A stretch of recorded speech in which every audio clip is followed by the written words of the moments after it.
Então, a matéria ainda é citologia, dando continuidade à semana passada.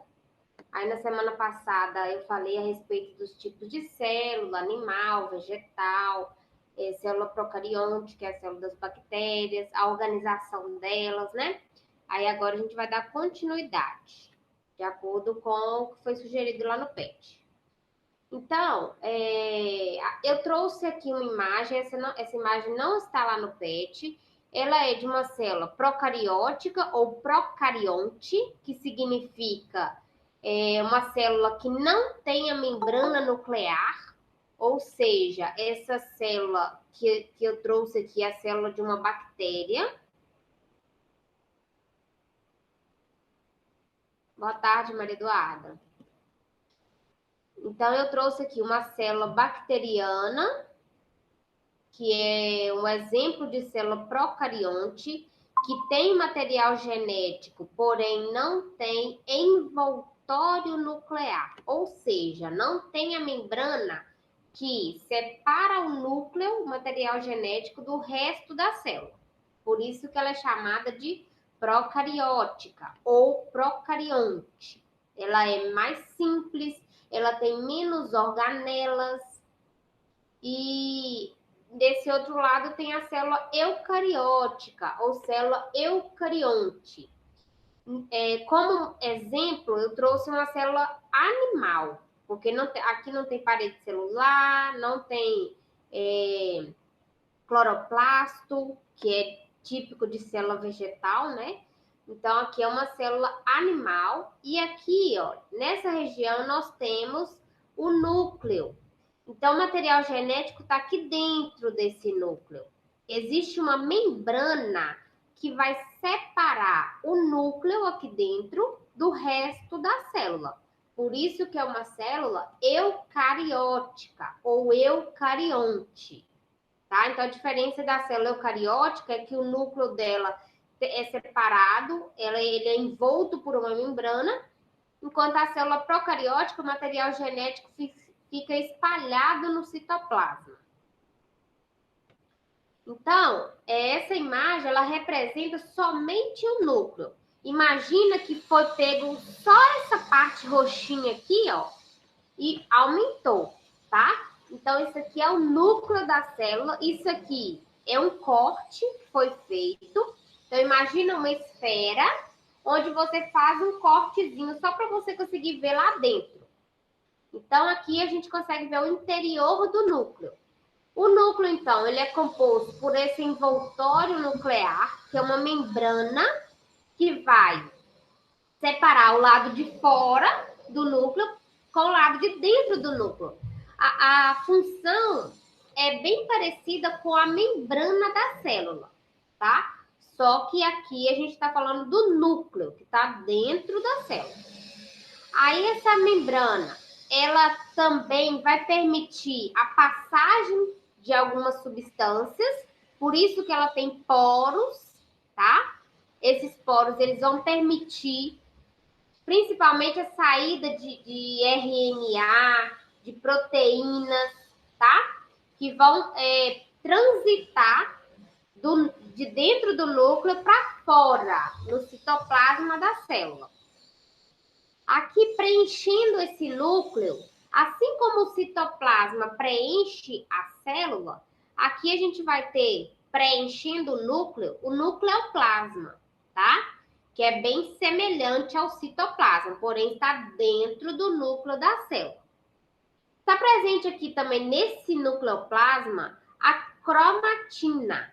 Essa cromatina, eu trouxe até o texto lá do PET mesmo, ela refere-se ao conjunto de fios formados, cada um deles, por uma longa molécula de DNA.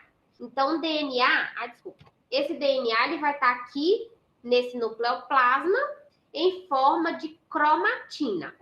E aí, em alguns momentos, essa cromatina ela vai se condensar e esses cromossomos eles vão ser mais visíveis, por exemplo, quando vai ocorrer divisão celular. Então, imagina um feto de um bebê, né? Ele vai formar um bebezinho. ele vai aumentar de tamanho. Então, tem a necessidade de ter um aumento também no número de células. Esse aumento do número de células, ele vai ocorrer através de um processo que a gente vai conhecer daqui a uns dias, que chama-se divisão celular. E essa divisão celular, ela vai estar relacionada também ao material genético, porque vai ter formação de células que tem que ter os mesmos genes, né, daquele indivíduo. E aí, para isso, a gente vai ter a condensação desse DNA, né? Então, aqui é que vai acontecer essa condensação. Então, no nucleoplasma, que nós temos a cromatina, que são os filamentos de DNA, que às vezes eles vão estar mais enroladinhos, tá? Para a divisão celular. Aí aqui nessa região central, geralmente quando a gente vê os esquemas, né, os desenhos, se a gente fosse ver, por exemplo, no microscópio, que coloca-se corante para poder visualizar essa região, a gente vê essa partezinha mais escurinha, tá? Então é o nucleolo. Esse nucleolo é a região onde se formam os ribossomos. Esses ribossomos, que vão estar presentes também lá no citoplasma, eles são produzidos aqui e são enviados para fora, né, para ficarem no citoplasma. Eles vão estar relacionados à síntese de proteína, né? Na outra aula eu cheguei a comentar sobre isso. Então, eles vão produzir proteína, tá? E eles são produzidos, esses ribossomos, então, são produzidos aqui no núcleo. E isso aqui, então, tudo representa o núcleo, claro que é de uma célula eucarionte ou eucariótica, tá? Porque no caso de uma célula procarionte ou procariótica, que é aqui da bactéria, ela só vai ter esse material genético, ele não vai estar envolvido por nada, tá bom? É a diferença de célula procariótica e eucariótica. Então, célula, tanto animal quanto vegetal, vai apresentar esse tipo de núcleo, que é envolvido pela membrana nuclear ou envoltório nuclear. Então, no núcleo da célula, que a gente tem o material genético, né, que eu comentei agora, esse material genético, no nosso caso, nas plantas, ele vai ser o DNA.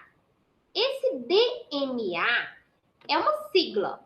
Ele representa um nome químico, que é o desoxirribonucleico. Ácido desoxirribonucleico, tá? Esse DNA, ele é um material genético dos animais, das plantas. E nós, além de termos o DNA como material genético, nós também temos dentro da célula o nosso RNA. Esse RNA, no nosso caso, ele vai ajudar na produção de várias substâncias, principalmente proteína, tá? Então, esse RNA, ele é um pouquinho diferente do DNA, tá? Então, o que nós vamos observar aqui? O DNA, ele é formado por duas fitas, olha. Essa aqui é uma fita. Imagina isso aqui como se tivesse enrolado, tipo o cabo do telefone, que é enroladinho. Então, isso está representando dessa forma. Então, aqui está outra fita. Essas fitas, elas estão unidas por essas pontes aqui, ó. Essas pontezinhas, de um lado está de uma cor e a outra metade é de outra cor. O que isso representa? Representa isso aqui, ó, que são as bases nitrogenadas.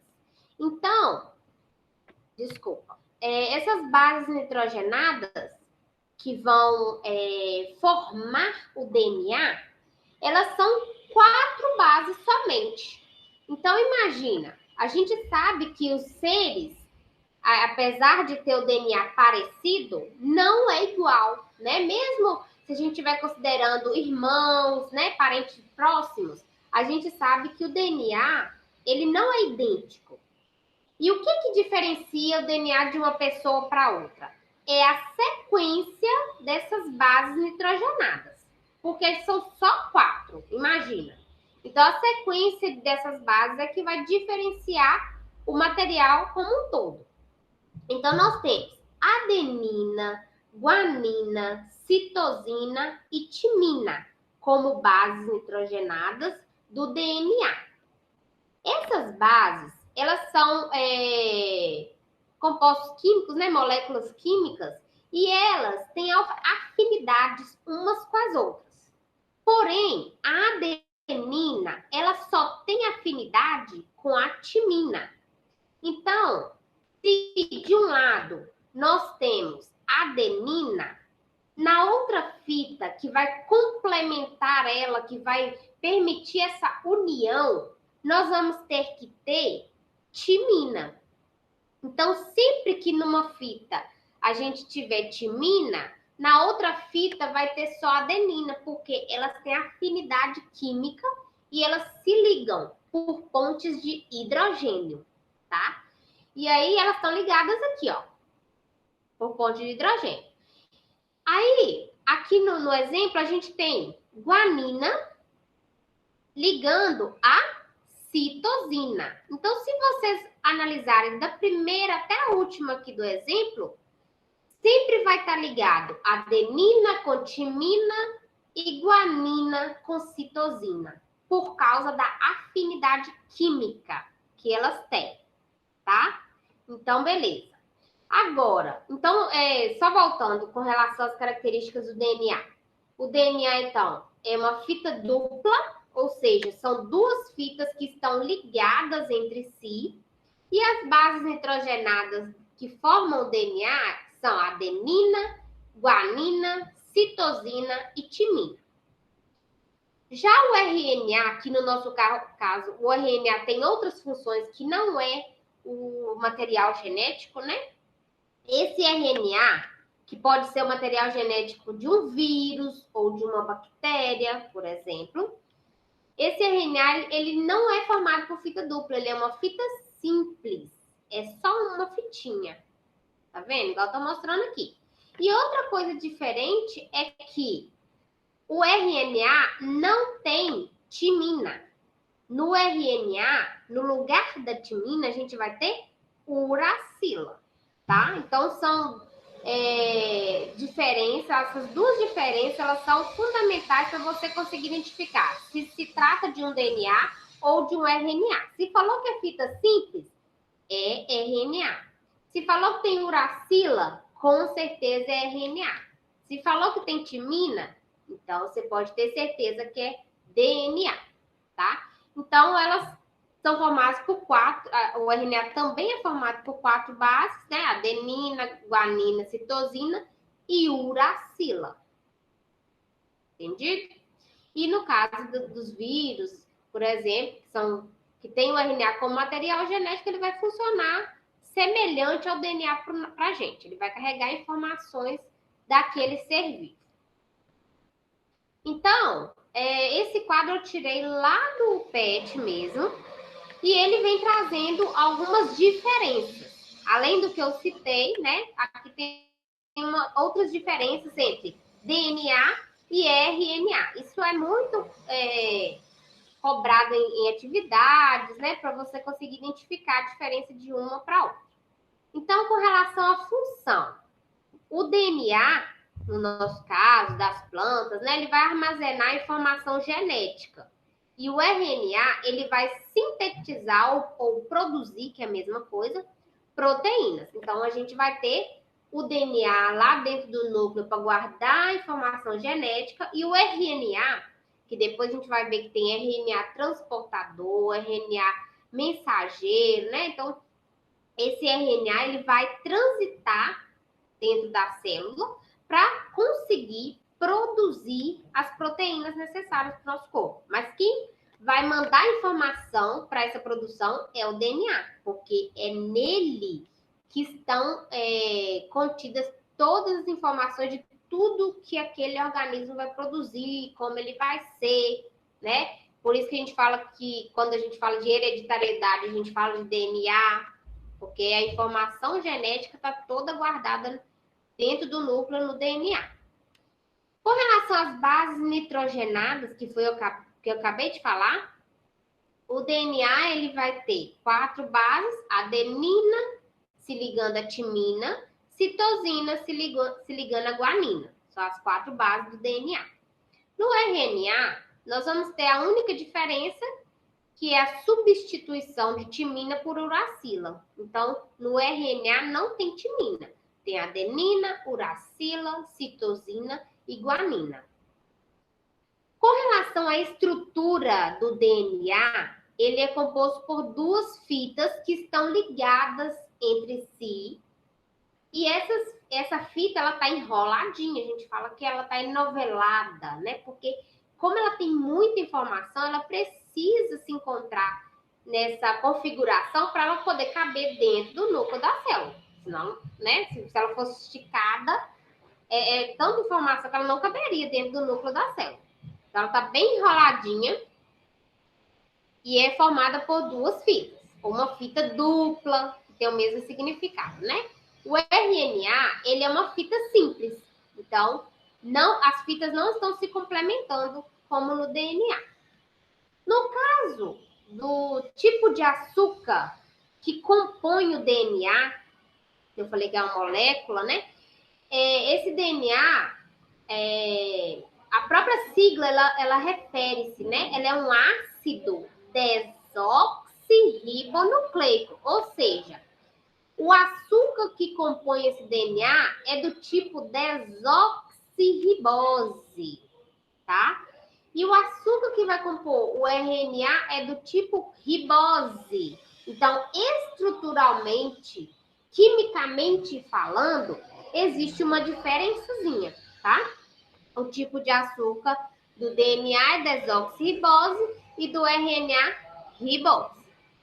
Aí aqui está o significado da sigla, que eu já falei, né? Então, essa sigla, ela representa, é claro que ela está nessa configuração DNA, porque ela representa o nome em inglês, que eu não vou me arriscar a falar aqui. Mas em português é ácido desoxirribonucleico. E o RNA significa ácido ribonucleico. Ribo de ribose, né? Desoxirribo por causa de desoxirribose, tá? E a localização, onde está o DNA? O DNA está lá no nucleoplasma, lá naquela cromatina da imagem que eu mostrei anteriormente. E o RNA, ele vai estar onde? Como eu falei que existe RNA transportador, mensageiro e ribossômico, nós vamos ter 3 tipos de RNA dentro das nossas células. Então, a gente vai ter RNA no núcleo, onde ele vai ser produzido. Nós vamos ter RNA presente no citoplasma da célula e também formando os ribossomos, que são as organelas que estão no citoplasma, tá? Então, esse quadro eu tirei lá do PET, onde está descrita a diferença entre as diferenças básicas em DNA e RNA, tá? Esse vídeo eu tirei da sugestão também, é um link que foi disponibilizado também lá no PET. É um vídeo bem simples, que vai trazer um geral do que eu acabei de falar. Então, eu vou passar esse vídeo para vocês, e aí eu vou passar só esse. Apesar de eu ter colocado o link dos outros vídeos nesta aula, mas eu vou deixar para vocês assistirem depois, porque às vezes eu passo o vídeo aqui e a minha internet às vezes oscila, vocês têm dificuldade em entender o que está falando no vídeo, então vocês podem acessar essa aula que eu já disponibilizei lá no Classroom. Então, vocês podem também, ou através do PET também, né, conseguir o link e acessar diretamente no YouTube. Então, nós vamos ver essa explicação, que ela é um geral do que eu acabei de falar.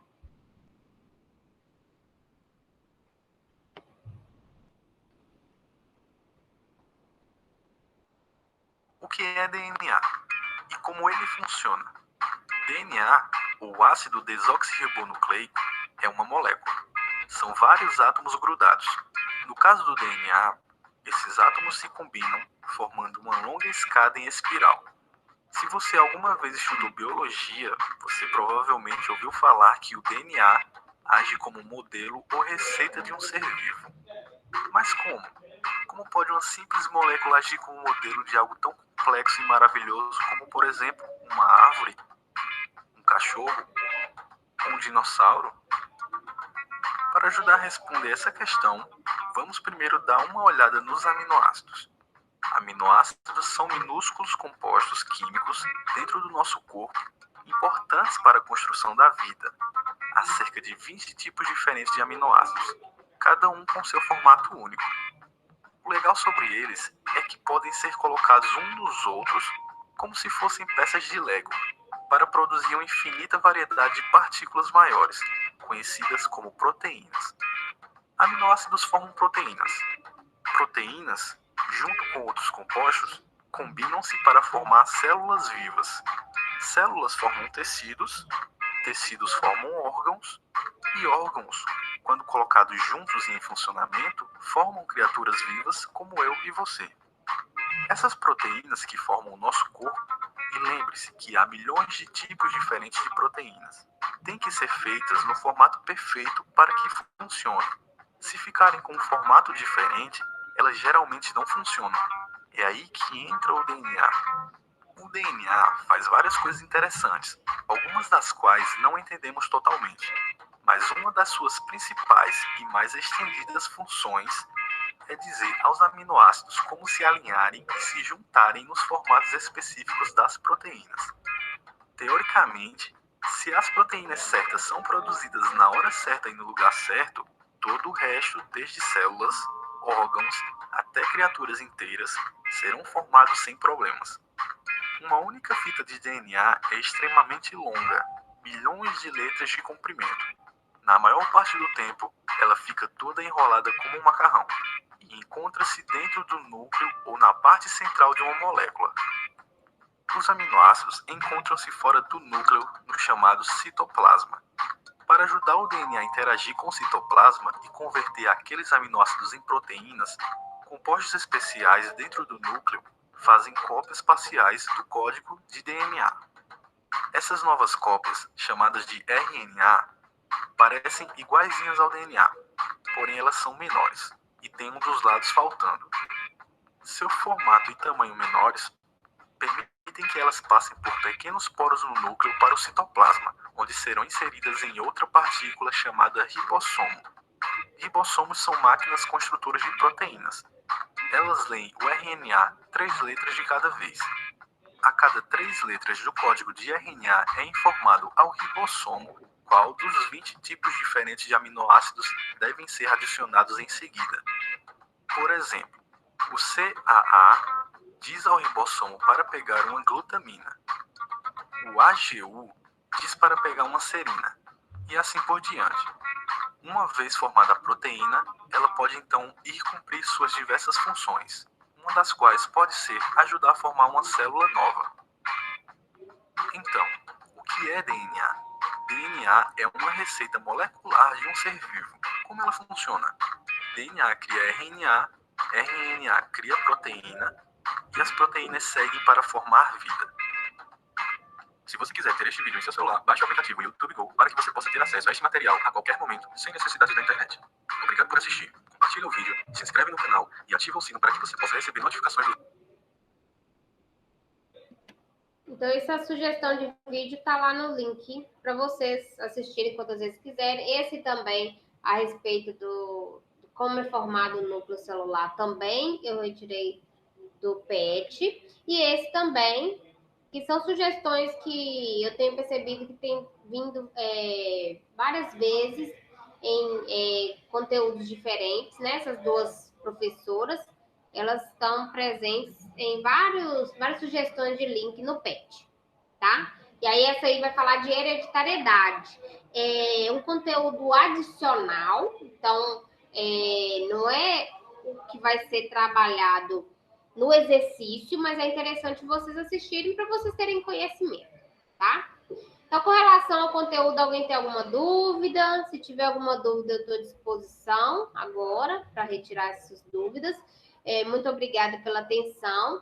E eu gostaria que vocês escrevessem o nome no chat para ficar registrado como presença, por favor. tá? Porque eu tô gravando essa aula. Então, se alguém quiser fazer alguma pergunta, eu estou à disposição. E aí, a atividade sugerida é a atividade da semana 2 mesmo. O nosso PET está separado por semanas, né? E aí, eu já coloquei também o formulário para vocês mandarem as respostas das atividades. Então, se alguém tiver alguma dúvida, estou à disposição. Vou encerrar a gravação. Eu vou continuar